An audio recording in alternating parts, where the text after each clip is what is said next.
Hi, this is James Herbert, Service Manager with New Way Trucks. This video is about a Mammoth front loader walk around. In this video we will walk around the truck and I will point out the locations of the proximity switches and the various control and features of the truck. Although we will not be performing any work on this video, if you do happen to work on the truck from something that you see here, please follow all proper lockout and tagout procedures. Here we have one of our Mammoth front loaders mounted on a Peterbilt chassis. Here you can see the front mounted pump. Typically this is where the pumps are located, however some may be mounted to the PTO on the transmission of the truck.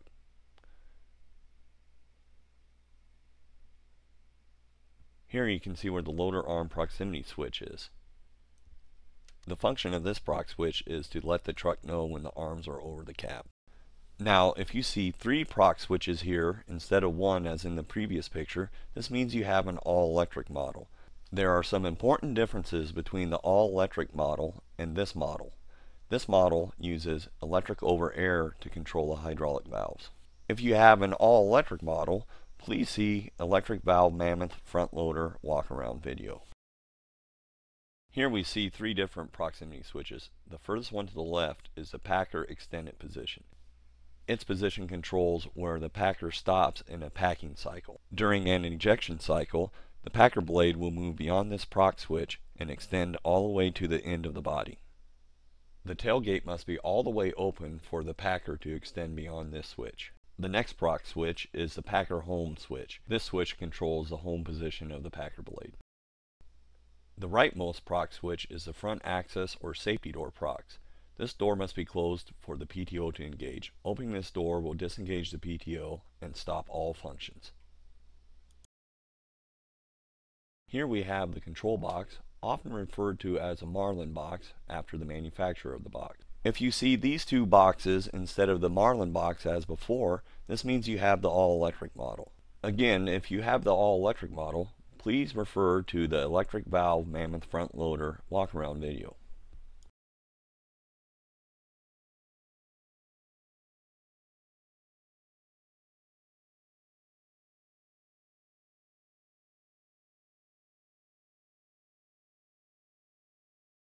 Here you see one of the arm cylinders,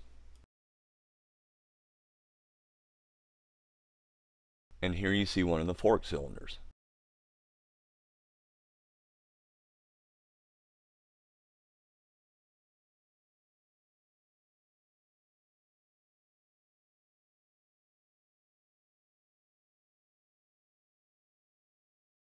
Here you see our optional service hoist, or sometimes referred to as a body lift.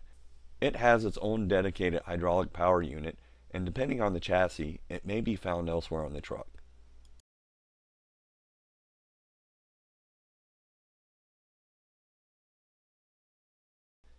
Here we have one of the tailgate cylinders and a tailgate prop rod. If you are working inside the body or under the tailgate, always use this prop rod. If you don't use this prop rod and there's a hydraulic failure, you could be trapped or even crushed by the tailgate.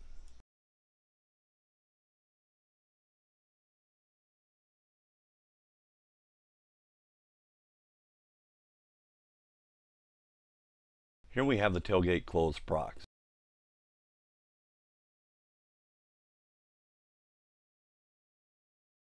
This is the other tailgate cylinder. Here is a ladder to gain you access to the top of the truck. Let's climb up it. Whenever you're on top of the truck, always safety tie yourself down with a safety harness to one of these points. Here is the lid or cover fully open prox switch.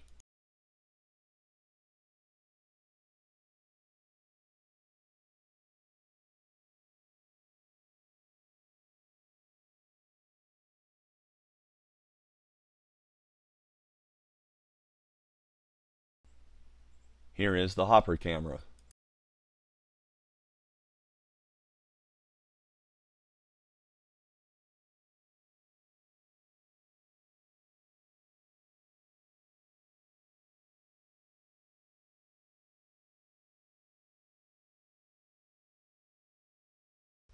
Here is the optional forks over height prox. What this prox does is it lets you know if the forks are stowed or not when they are above the cab.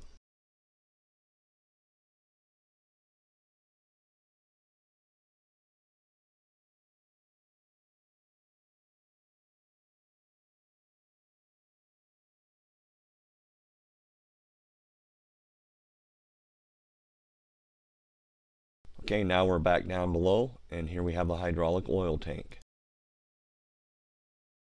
Here we have the breather and the fill cap for the hydraulic oil tank.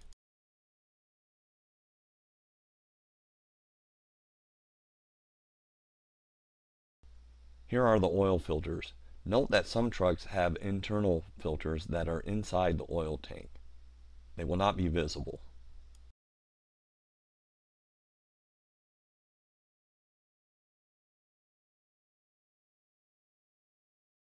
Here we have the hydraulic valves. They are electric over air operated.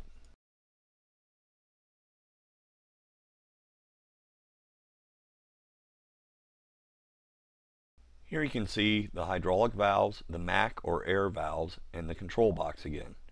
The MAC valves are electrically operated air valves that use the truck's own compressed air to operate the hydraulic valves. Now we will climb into the cab and go over the cab controls. This is a multifunction camera monitor.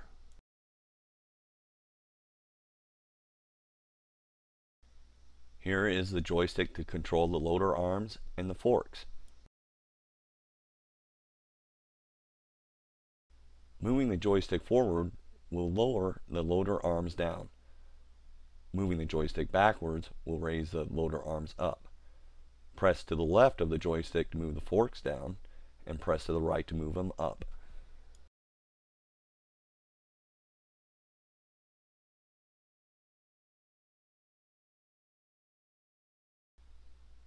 Here are the body control switches and buttons.